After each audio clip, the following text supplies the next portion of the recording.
YouTube channel. My name is Rahul. तो students, last video में हमने एक्सरसाइज 1.3 को कंप्लीट किया था। आज हम स्टार्ट करेंगे एक्सरसाइज 1.4 और उसका टॉपिक लेंगे revisiting rational numbers and their decimal expansions. तो 9th क्लास में आपने टर्मिनेटिंग और नॉन टर्मिनेटिंग डेसिमल एक्सपेंशन पढ़ा था। एक पढ़ा था आपने टर्मिनेटिंग डेसिमल एक्सपेंशन, क्लियर। इसके साथ एक पढ़ा था non terminating decimal expansion, clear. और एक पढ़ा था नॉन टर्मिनेटिंग बट रिपीटिंग या रेकरिंग डेसिमल एक्सपेंशन, रिपीटिंग और recurring decimal expansion,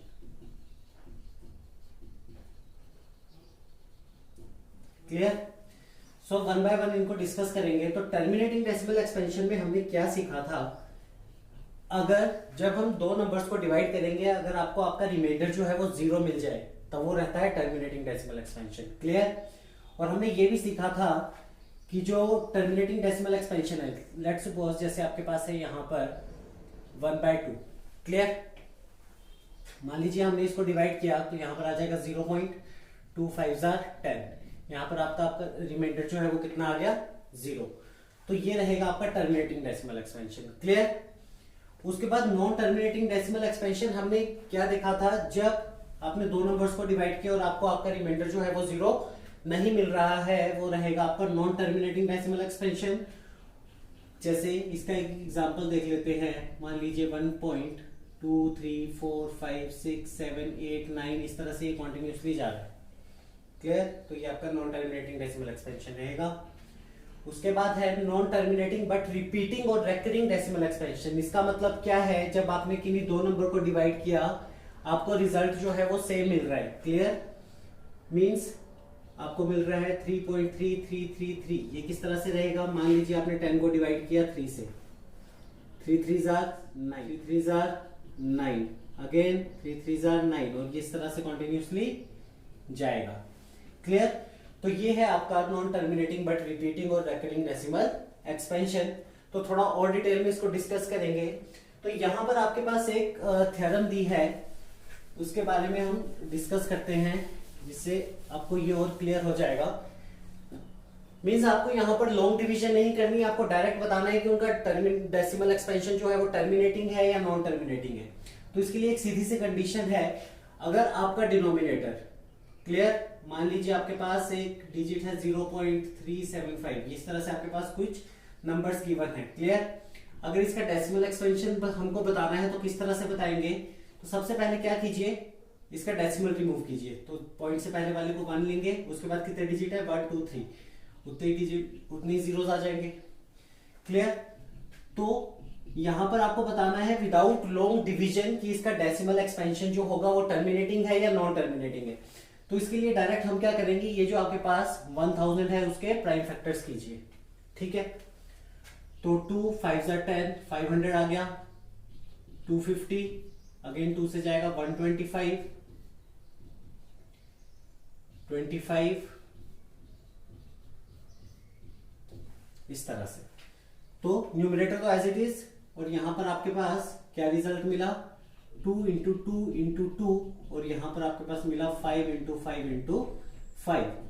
अगर इसको किस तरह से लिख सकता हूं, 2⁻³ और ये 5⁻³।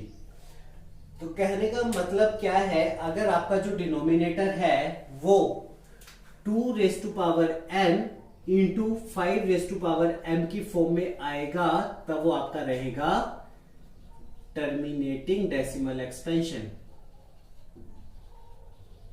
Terminating decimal expansion. इसके अलावा अगर आपको डिनोमिनेटर में कोई और नंबर मिल रहा है, इट मींस वो क्या रहेगा, नॉन टर्मिनेटिंग, क्लियर। तो ये 9th क्लास में भी हमने देखा था, आपके पास एक क्वेश्चन था, वहां पर आपको बताना था क्यू कब सेटिस्फाई करेगा। मींस रैशनल नंबर हमने देखे थे पी बाई क्यू की फॉर्म में रहते हैं, और वहां पर एक प्रॉपर्टी थी कि क्यू कब सेटिस्फाई करेगा। तो हमने देखा था क्यू तब सेटिस्फाई करता है अगर उसके डिनोमिनेटर में 2 और 5 रहेगा या उसका कोई मल्टीपल होगा, क्लियर। तो वो आपका टर्मिनेटिंग डेसिमल एक्सपेंशन रहेगा। क्लियर? आई होप आपको ये समझ आ गया होगा। हम एक्सरसाइज स्टार्ट करेंगे तो आपको बेटर तरीके से ये कंसेप्ट और क्लियर होगा। तो एक्सरसाइज स्टार्ट करते हैं और लेते हैं question number 1। Without actually performing long division state whether the following decimal numbers will have a terminating or a non terminating repeating decimal expansion. तो इसको स्टार्ट करेंगे। फर्स्ट पार्ट जो है आपके पास है 13/3125। 13/3125। सबसे पहला काम आपका क्या रहेगा, जो भी आपके पास डिनोमिनेटर में दिया है उसके प्राइम फैक्टर्स को फाइंड आउट करना। तो हम क्या करेंगे, यहाँ पर 3125 के प्राइम फैक्टर्स को फाइंड आउट करेंगे। तो किससे जाएगा ये, 5 से जाएगा। 5 6 30, 5 2 10, 5 5 25। अगेन 5 से जाएगा 125, फिर से 5 से 25, 5 5 25 एंड 5 1 5। तो यहां पर 13 अपॉन कितना टाइम्स आया, 1 2 3 4 5, 5 into 5 into 5 into 5 into 5। Clear? So इसको इस तरह से लिख सकता हूं 5⁵5। अब आपको बताना है कि ये टर्मिनेटिंग है या नॉन टर्मिनेटिंग डेसिमल एक्सपेंशन है। तो हमने क्या कंडीशन देखी थी कि ये टर्मिनेटिंग कब रहेगा, अगर इसके डिनोमिनेटर में 2⁻n और 5⁻m रहेगा। क्लियर? सो यहां पर 5 तो है बट 2 मिसिंग है। तो यहां पर मैं एक काम कर सकता हूं, आपने ये छोटी क्लासेस में पढ़ा है किसी भी चीज की पावर 0 हो वो किसके इक्वल रहेगी, 1 के इक्वल। तो इसको मैं टर्मिनेटिंग बनाने के लिए क्या कर सकता हूं, अगर मैं 2 की पावर 0 ले लूं तो वो किसके इक्वल हो जाएगी, 1। और 1 तो कोई इफेक्ट डालता नहीं है, तो इसको मैं इस तरह से लिख दूंगा 2⁻0। तो यहां पर आप देख सकते हैं कि जो हमारा डिनोमिनेटर है वो किस फॉर्म में आ गया, 2⁻n और 5⁻m की फॉर्म में। सो ये आपका कौन सा डेसिमल एक्सपेंशन हो जाएगा, टर्मिनेटिंग। तो यहां पर किस तरह से लिखेंगे, 13/3125 has terminating decimal expansion. I hope आपको समझ आया होगा। आप सेकंड पार्ट लेंगे। प्रोसीजर सेम है। सबसे पहले क्या करेंगे, 8 के प्राइम फैक्टर्स फाइंड आउट करेंगे। तो 8 के प्राइम फैक्टर्स क्या रहेंगे, 2 4 8, 2 2 4 एंड 2 1 2। तो 17 अपॉन, इसको किस तरह से लिख सकता हूं, 2 इंटू 2 इंटू 2। सो 17 अपॉन, इसको लिख सकता हूं 2⁻3। तो सेम प्रोसीजर, यहां पर आपके पास 2 है बट 5 मिसिंग है। तो यहां पर मैं क्या कर सकता हूं, 5 की पावर 0 ले सकता हूं। लास्ट क्वेश्चन में भी इस तरह से किया था, यहाँ पर 2 की पावर 0 ली थी, यहाँ पर 5 की पावर 0 है। इससे क्या होगा कि ये जो आपका जो क्वेश्चन है ये क्या बन जाएगा, टर्मिनेटिंग। क्लियर? क्योंकि 5⁻0 तो कोई इफेक्ट डालेगा नहीं, ये तो डायरेक्ट किसके इक्वल हो जाएगा, 1 के इक्वल। सो 17/8, अगर आप इसको इस तरह से भी लिख सकते हैं, अगर लिखना चाहें तो, हैज टर्मिनेटिंग डेसिमल एक्सपेंशन, या इसको एक और तरीका है लिखने का, since the denominator is in the form of 2⁻n into 5⁻m, therefore 17/8 has terminating decimal expansion। Clear? दोनों में से कोई भी आप लिख सकते हैं, ये ज्यादा बेटर रहेगा। सो नेक्स्ट पार्ट लेंगे अब हम, 64/455। तो 455 के प्राइम फैक्टर्स फाइंड आउट कीजिए। किससे जाएगा, 14, 5 से जाएगा डायरेक्ट। 5 9 45, 5 1 5, 7 13 7 91 एंड 13 1 30। तो ये कितना आ गया, 16/5 इंटू 7 इंटू 13। तो हमको क्या चाहिए था डिनोमिनेटर में, 2 एंड 5, बट यहाँ पर 7 भी है 13 भी है। तो इट मीन्स ये आपका क्या रहेगा, non terminating repeating decimal expansion. तो यहां पर लिखेंगे since denominator is not in the form of 2 raised to power n into 5 raised to power m. Therefore 64 upon 455 has non-terminating repeating decimal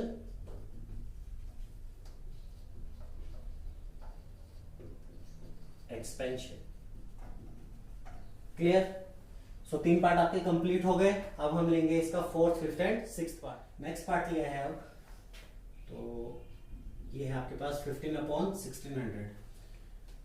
तो किस तरह से करेंगे? 15 अपॉन 1600 इज इक्वल टू, यहाँ पर 1600 के प्राइम फैक्टर्स फाइंड आउट करेंगे. 2 से जाएगा 800, 400, 200, 100, 50, अगेन 2 से 25, 5 5s are 25, 5 1s are 5. तो 15 अपॉन 2 कितने टाइम्स आया? 1 2 3 4 5 6. तो डायरेक्ट लिख देंगे 2 raised to power 6. 5 कितने टाइम्स है? 2 टाइम्स. इस तरह से. क्लियर? तो 2 और 5 की फॉर्म में मिल गया. इट मीन्स ये टर्मिनेटिंग रहेगा. तो यहां पर लिख दीजिए since denominator is in the form of 2 raised to power n into 5 raised to power m, therefore 15 upon 1600 has terminating decimal expansion. Clear? So 5th part 29 upon 343. तो यहां पर क्या करेंगे? 343 के प्राइम फैक्टर्स फाइंड आउट करेंगे. ये आपका जाएगा 7 से. 49 7s are 343 रहेंगे. 7 7s are 49, 7 1s are 7. तो 29 अपॉन 7 raised to power 3. अब आप देख सकते हैं जो डिनोमिनेटर है वो जो है वो 2 और 5 की फॉर्म में नहीं है. तो ये non terminating repeating decimal expansion रहेगा. Since denominator is not in the form of 2 raised to power n into 5 raised to power m, therefore 29 upon 343 has non-terminating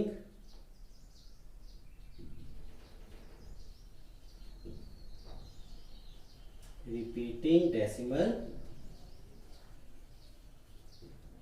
expansion. Clear?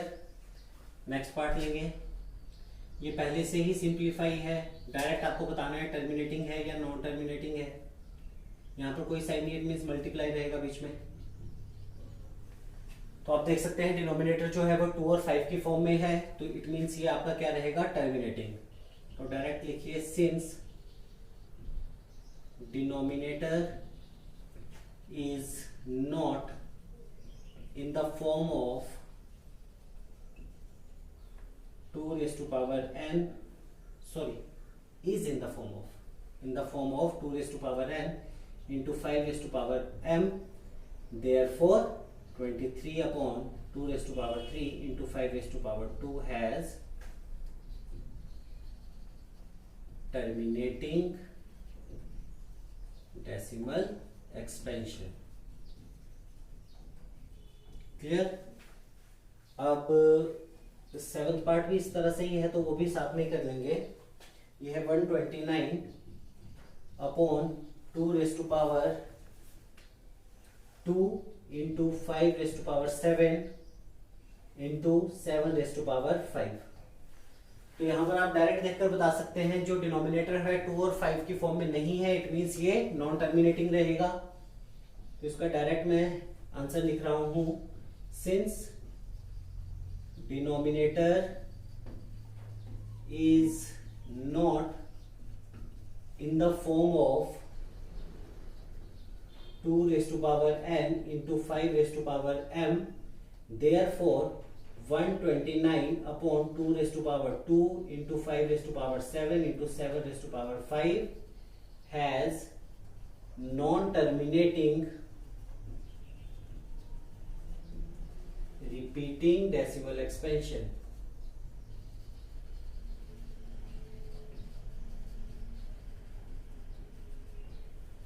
Clear? So आपका 7 part complete हो गए हैं, अब 3 parts बचे हैं, वो भी कंप्लीट करेंगे। सो अगर आप नोट करना चाहते हैं तो नोट कर सकते हैं। तो हमने लिया है 8th पार्ट, और 8th पार्ट को किस तरह से करेंगे, यहाँ पर आपका गलती होने के चांसेस रह सकते हैं।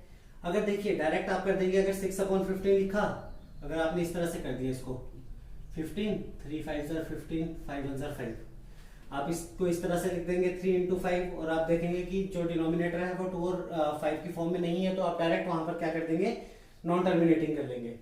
बट ये आपका क्वेश्चन गलत हो जाएगा। क्यों गलत होगा, ध्यान दीजिएगा। यहां पर अगर मैं इसकी कटिंग करूं तो किस तरह से कटिंग होगी इसकी, 3 2 6, 3 5 15, कितना आ गया, 2/5 आ गया। क्लियर? और अगर ये 2/5 है तो हमने ये देखा था कि अगर यहाँ पर 5 ही है सिर्फ, तो मैं डिनोमिनेटर में 2⁻0 लिख सकता हूँ। फर्स्ट और सेकंड पार्ट में भी हमने किया था। तो यहाँ पर आपका जो डिनोमिनेटर है 2 और 5 की फॉर्म में आ गया, इट मींस ये टर्मिनेटिंग रहेगा। बट अगर आप डायरेक्ट उसको कर देंगे तो आपका नॉन टर्मिनेटिंग रहेगा और आपका क्वेश्चन गलत हो जाएगा। ठीक है, तो इस बात का ध्यान दीजिएगा वहां पर। तो इसको आप किस तरह से लिख सकते हैं, since denominator is in the form of 2 raised to power n into 5 raised to power m, therefore 6/15 has terminating decimal expansion. Clear?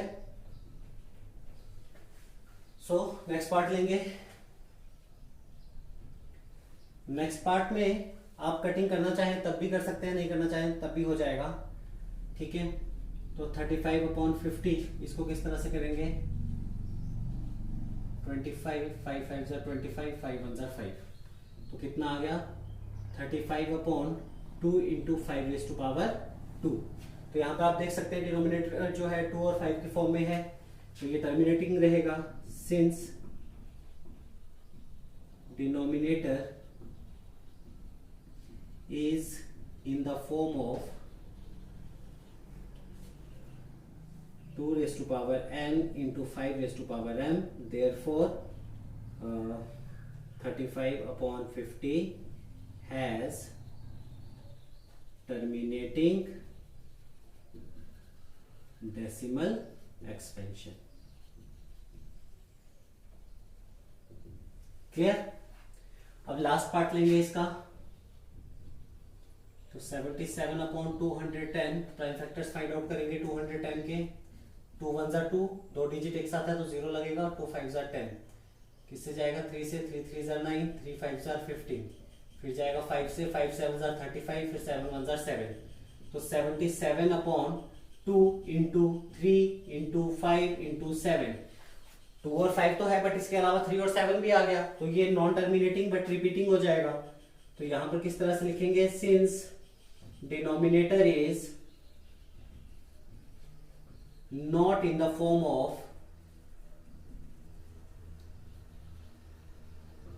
2 raised to power n into 5 raised to power m, therefore 77/210 has non-terminating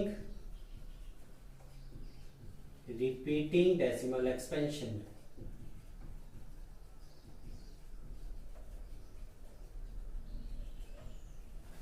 तो question number 1 हमारा complete हुआ, note कर सकते हैं आप अगर करना चाहते हैं तो स्टूडेंट्स आज के वीडियो में हम सिर्फ क्वेश्चन नंबर 1 को ही कंप्लीट करेंगे। नेक्स्ट वीडियो में आपका क्वेश्चन नंबर 2 और क्वेश्चन नंबर 3 लेंगे और आपका चैप्टर जो है वो कंप्लीट हो जाएगा। सो आई होप आपको क्वेश्चन समझ आए होंगे और वीडियो भी पसंद आया होगा। तो हमारे चैनल को सब्सक्राइब कीजिए और वीडियो को लाइक कीजिए। Thank you.